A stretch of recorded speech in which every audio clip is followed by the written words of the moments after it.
CPM കേന്ദ്ര committee അംഗം PK Shrimati telephone ലൈനിലുണ്ട്. Teacher, ഒരു പുരോഗമന സമൂഹത്തിൽ ഒരിക്കലും നടക്കാൻ പാടില്ലാത്തൊരു കാര്യമാണ് ഒരു സ്ത്രീ അവർ ഒരാളോട് സംസാരിച്ചു എന്നതിൻ്റെ പേരിൽ വളരെ പൊതുമധ്യത്തിൽ വിചാരണ നടത്തുക, ആ യുവാവിനെ തടഞ്ഞു വെക്കുക, അതിനൊടുവിൽ മനംനൊന്ത് ആ യുവതി ജീവനൊടുക്കുമ്പോൾ അതിനെ ആത്മഹത്യ എന്നല്ല പറയേണ്ടത്, അതൊരു തരത്തിൽ കൊലപാതകം തന്നെയാണ്. കണ്ണൂരാണിത് നടന്നത്, മുഖ്യമന്ത്രിയുടെ മണ്ഡലത്തിലാണ്. ടീച്ചർ എങ്ങനെ പ്രതികരിക്കുന്നു? ആദ്യം കേരളത്തിൽ ഒരു സ്ഥലത്ത് നടന്നു എന്ന് പറയുന്നതാണ്. അതിൻ്റെ സ്ഥലത്തിനല്ല പ്രാധാന്യം. കേരളത്തിൽ, നമ്മുടെ സംസ്ഥാനത്ത് ഇത്രയും ഗുരുതരമായിട്ടുള്ള ഒരു സംഭവം നടന്നു. അത് എവിടെ എന്നുള്ളതിന് പ്രസക്തിയില്ല. കേരളത്തിൽ എവിടെ നടന്നാലും, കേരളം പോലുള്ള പ്രത്യേകിച്ചും സാംസ്കാരിക രംഗത്ത്, വിദ്യാഭ്യാസ രംഗത്ത് വളരെ ഉയർന്നു നിൽക്കുന്ന ഒരു സ്റ്റേറ്റ്, ആ സ്റ്റേറ്റിൽ ഇങ്ങനെയുള്ള ചില അധമ ചിന്താഗതികൾ വെച്ച് പുലർത്തുന്ന കുറേ ആളുകളുണ്ട്.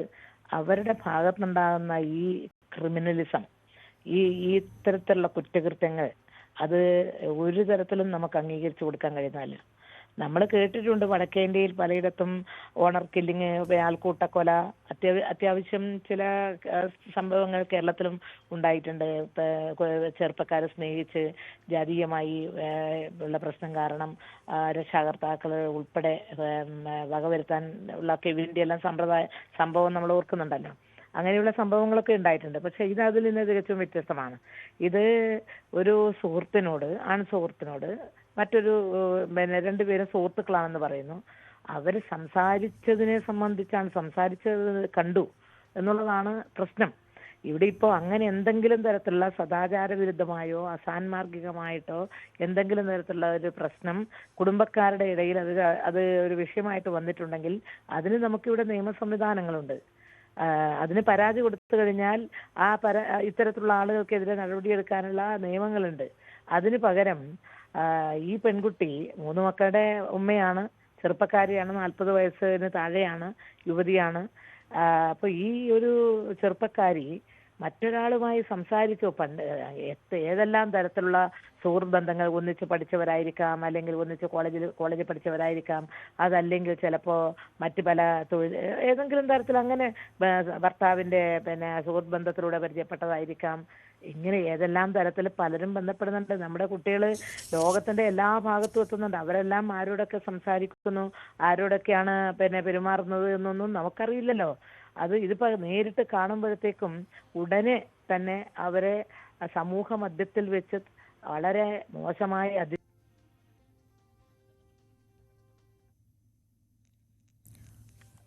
ടീച്ചർ കേൾക്കാമോ?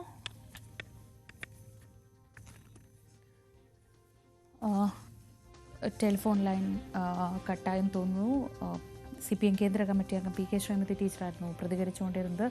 അത് ഒരിടത്തും നടക്കാൻ പാടില്ലാത്തത്, മുഖ്യമന്ത്രിയുടെ മണ്ഡലത്തിൽ ഞാൻ ഉദ്ദേശിച്ച കേരളത്തിൽ എവിടെയും നടക്കാൻ പാടില്ല, മുഖ്യമന്ത്രിയുടെ മണ്ഡലത്തിൽ അത് നടക്കും, അല്ലെങ്കിൽ കണ്ണൂരിൽ അത് നടക്കുമെന്ന് നമ്മൾ പ്രതീക്ഷിക്കാത്തത് അത്രയേറെ രാഷ്ട്രീയപരമായൊക്കെ ഉന്നത ബോധ്യങ്ങൾ നിലനിർത്തുന്ന ഒരു സ്ഥലം എന്ന നിലയ്ക്കാണ്. എഴുതിയതുമൊക്കെ കേട്ടിട്ടുണ്ട്. അവിടെ അടുക്കളയുടെ ഭാഗത്ത് ജനലിന്റെ മുകളിൽ ഒരു വെന്റിലേറ്റർ ഉണ്ടെങ്കിൽ ആ വെന്റിലേറ്റർ ഉൾപ്പെടെ മറ്റു പുറത്തുള്ളവരെ കാണാതിരിക്കാൻ വേണ്ടി എല്ലാം മറച്ചു വെച്ചേക്കണം. അടുക്കളയുടെ ഭാഗത്ത് പോലും ജനൽ തുറന്നിടാൻ പാടില്ല, അതെല്ലാം ക്ലോസ് ചെയ്യണം. ആകെ മൂടി പുതച്ച് കണ്ണിന്റെ ഒരു പാളി മാത്രം തുറന്നിട്ടുള്ള ഡ്രസ്സ് മാത്രമേ ധരിച്ച് പുറത്തിറങ്ങാവൂ. അവർ സ്കൂളിൽ പോകാൻ പാടില്ല, തൊഴിലെടുക്കാൻ പാടില്ല, മറ്റു പുരുഷന്മാരോട് സംസാരിക്കാൻ പാടില്ല എന്നെല്ലാമുള്ള നിബന്ധന വെച്ച് പുലർത്തുന്ന ഈ അഫ്ഗാനിസ്ഥാനിലെ താലിബാൻ ശക്തികളെ പോലെ കേരളത്തിൽ അങ്ങനെയുള്ള ഒരു ചിന്താഗതി വളർന്നു വരിക എന്ന് പറഞ്ഞാൽ RSSന്റെ മനുസ്മൃതി അതുമായി ബന്ധപ്പെട്ടുകൊണ്ട് സമാനമായ ചിന്താഗതിയാണ് SDPI വെച്ച് പുലർത്തുന്നത്. അവർക്ക് പരാതി ഉണ്ടെങ്കിൽ ആ പരാതി പരിഹരിക്കുന്നതിനാവശ്യമായ നിയമ സംവിധാനം നമ്മുടെ സംസ്ഥാനത്തുണ്ടെന്ന് മാത്രമല്ല, കുറ്റവാളിയാണ് എന്നുണ്ടെങ്കിൽ ആ കുറ്റവാളിക്കെതിരെ അതിശക്തമായി നടപടിയെടുക്കാനുള്ള പോലീസ് സംവിധാനം ഇന്ന് കേരളത്തിലുണ്ട്. നമുക്ക് ഈ കഴിഞ്ഞ കുറച്ച് കാലമായിട്ട് നമുക്ക് അനുഭവപ്പെടുന്നത് കുറ്റകൃത്യങ്ങളിൽ ഏർപ്പെട്ടിട്ടുള്ള ഒരാൾക്കും രക്ഷയില്ലാത്ത ഒരു സ്റ്റേറ്റാണ് കേരളം. എല്ലാ കേസുകളിലും കുറ്റവാളികൾ അറസ്റ്റ് ചെയ്യപ്പെടുകയും നിയമത്തിൽ കോടതിയുടെ മുൻപാകെ പിന്നെ കൊണ്ടുവരികയും ചെയ്യുന്നുണ്ട്. കോടതിയാണ് പിന്നീട് ശിക്ഷ വിധിക്കുന്നത്. പക്ഷേ പോലീസ് എടുക്കുന്ന ആഭ്യന്തര വകുപ്പിന്റെ നേതൃത്വത്തിൽ വളരെ സമർത്ഥമായിട്ടുള്ള ഇടപെടലാണ്. അപ്പോൾ അങ്ങനെ പരാതി ഉണ്ടെങ്കിൽ കൊടുക്കുന്നതിന് പകരം ആ കായലോട് പട്ടണത്തിൽ വെച്ച് ഇവരെ രണ്ടുപേരെയും കൈകാര്യം ചെയ്യാനുള്ള അധികാരം ഇവർക്ക് ആര് കൊടുത്തു? ഈ SDPIന്റെ പ്രവർത്തകർക്ക് ആര് കൊടുത്തു? അത് അങ്ങേറ്റം ഗുരുതരമായിട്ടുള്ള നിയമലംഘനം മാത്രമല്ല, സാമൂഹ്യ വിരുദ്ധ പ്രവർത്തനമാണ്. സമൂഹത്തിൽ ഇങ്ങനെ കൊണ്ടുപോകാൻ പറ്റില്ല. ഈ കാലഘട്ടത്തിൽ 21ാം നൂറ്റാണ്ടിൽ പ്രത്യേകിച്ച് മുസ്ലിം കമ്മ്യൂണിറ്റിയിൽ നിന്നടക്കം ധാരാളം കുട്ടികൾ, എല്ലാ കുട്ടികളും എന്ന് പറയാം, അത് ഡിഗ്രി കഴിഞ്ഞ് പുറത്തൊക്കെ പഠിക്കാൻ പോകുന്ന സന്ദർഭത്തിൽ മറ്റുള്ളവരോട് സംസാരിച്ചു എന്നൊക്കെ വരും. അങ്ങനെ അങ്ങനെ വല്ല തരത്തിലുള്ള മറ്റേ അവിഹിതമായോ എന്തെങ്കിലും ഉണ്ടെന്നുണ്ടെങ്കിൽ തന്നെ പരാതി കൊടുക്കാനും പരിഹരിക്കാനും ഇവിടെ സംവിധാനമുണ്ട്.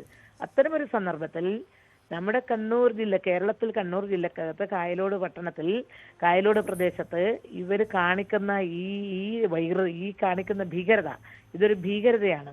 സമൂഹത്തിന്റെ മുൻപിൽ സൃഷ്ടിക്കുന്ന ഇത്തരം ഭീകരതകളോട് ഒരു തരത്തിലും നമുക്ക് അംഗീകരിക്കാൻ കഴിയില്ല ഇവരുടെ പ്രവർത്തനം. കുറ്റവാളികളെ അറസ്റ്റ് ചെയ്യണമെന്ന് പറയേണ്ടതില്ല, കാരണം അവർ 3 പേരെ അറസ്റ്റ് ചെയ്ത് കഴിഞ്ഞു. ആ സ്ത്രീ തന്നെ, ചെറുപ്പക്കാരി തന്നെ അവരുടെ കത്തിൽ വിശദമായിട്ട് അപ്പോഴും നമ്മൾ ശ്രദ്ധിക്കേണ്ടത് ഇന്ന് ആ സ്ത്രീയുടെ അമ്മയുടേതായി വന്നൊരു പ്രതികരണം മാധ്യമങ്ങളിലൊക്കെ വരുന്നു. അത് ഇങ്ങനെ ഒരു സദാചാര പ്രശ്നമൊന്നും അല്ല, മറിച്ച് ഈ ആൺ സുഹൃത്തുമായുള്ള പ്രശ്നങ്ങളാണെന്ന് പറഞ്ഞ് ഇതിൽ നിന്നും ഒരുപക്ഷെ ആ ബന്ധുക്കൾ കൂടിയായ പ്രതികളെ ഊരാനാണ് കുടുംബം ശ്രമിക്കുന്നത്. ഈ സദാചാരം എന്ന് പറയുന്നത് കുടുംബത്തെയും ബുദ്ധിമുട്ടിക്കുന്ന ഒരു പ്രശ്നമാണല്ലോ, അല്ലേ? അതിന് ഇവരുടെ കുടുംബത്തിൽപ്പെട്ട ആളുകൾ തന്നെ പ്രതിയായിട്ട് വരുന്ന സമയത്തുണ്ടാകുന്ന ചില തരത്തിലുള്ള അസ്വാസ്ഥ്യങ്ങൾ ആ ഉമ്മയെ ബാധിച്ചിട്ടുണ്ടാകും. കാരണം അവർക്ക് അവിടെ ജീവിക്കണ്ടേ എന്നുള്ളത്, അവർക്ക് അവിടെ ജീവിക്കാൻ ഇവരുടെ നേരെ ഭീഷണി ഉയർന്നിട്ട് വന്നിട്ടുണ്ടാവില്ലേ? കാരണം അവർ തന്നെ ഇപ്പം പോസ്റ്ററിൽ ഇടുന്നത് അറസ്റ്റ് ചെയ്യപ്പെട്ടവർ നിരപരാധികളാണ്. അത് ഇവരാരാ പറയാൻ? SDPI ആരാണ് പറയാൻ? അവർ നിരപരാധികളാണ്, അറസ്റ്റ് ചെയ്യപ്പെട്ട 3 പേരും നിരപരാധികളാണ്. അവർ പിന്നെ ഫേസ്ബുക്കിൽ ഇടുകയാണ് അത് ഇവർ നിരപരാധികളാണ് എന്ന്. പിന്നെ ഈ മരിച്ചുപോയ ആത്മഹത്യ ചെയ്ത ഇത് യഥാർത്ഥത്തിൽ ആത്മഹത്യയുടെ ഗണത്തിൽപ്പെടുന്നതല്ല, ആത്മഹത്യക്ക് പ്രേരിപ്പിക്കപ്പെട്ട ഒരു കേസാണിത്. അതിഗുരുതരമായിട്ടുള്ളതാണ്. സമൂഹ മധ്യത്തിൽ അധിക്ഷേപത്തിനും അതുപോലെ അങ്ങേറ്റം മോശമായ രീതിയിൽ സമൂഹത്തിന് മുൻപിൽ ഇറങ്ങി നടക്കാൻ പറ്റാത്ത വിധത്തിലുള്ള കാര്യങ്ങളാണ് അവർ ചെയ്തിട്ടുള്ളത്.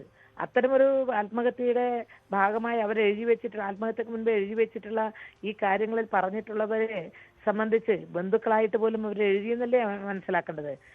അവരെ ഉമ്മ ന്യായീകരിക്കാൻ വേണ്ടി എനിക്കറിയില്ല, ശ്രമിക്കുന്നുണ്ടെന്നുണ്ടെങ്കിൽ അത് അവർക്ക് അവിടെ ആ പ്രദേശത്ത് ജീവിച്ചിരിക്കാൻ ഉള്ള അവരുടെ ഭീഷണി മൂലമായിരിക്കണം. അങ്ങനെയാണെങ്കിൽ പോലും ടീച്ചർ വളരെ നന്ദി പ്രതികരിച്ചത്. അങ്ങനെയാണെങ്കിൽ പോലും എനിക്ക് തോന്നുന്നത് ആ ആത്മഹത്യാക്കുറിപ്പിൽ അതൊക്കെ ഇരിക്കുമ്പോൾ ആ ജീവനോട് കാണിക്കുന്ന അനീതിയായിട്ടേ അതിനെ കാണാൻ നമുക്കൊക്കെ കഴിയുള്ളൂ. പക്ഷേ എങ്കിൽ പോലും ഇങ്ങനെ ഒരു ഭീകരത, ഒരു സദാചാരത്തിൻ്റെ പേരിലുള്ള ഭീകരത നടന്നിട്ടുണ്ടെങ്കിൽ കൃത്യമായി തന്നെ അതിൽ ഉൾപ്പെട്ട എല്ലാവരും നിയമത്തിൻ്റെ മുന്നിൽ വരട്ടെ. ആ 3 മക്കളുടെ അമ്മയായ ആ സ്ത്രീക്ക് നീതി കിട്ടട്ടെ എന്ന് മാത്രം നമുക്ക് പ്രത്യാശിക്കാം. വളരെ നന്ദി ശ്രീമതി ടീച്ചർ പ്രതികരിച്ചതിന്.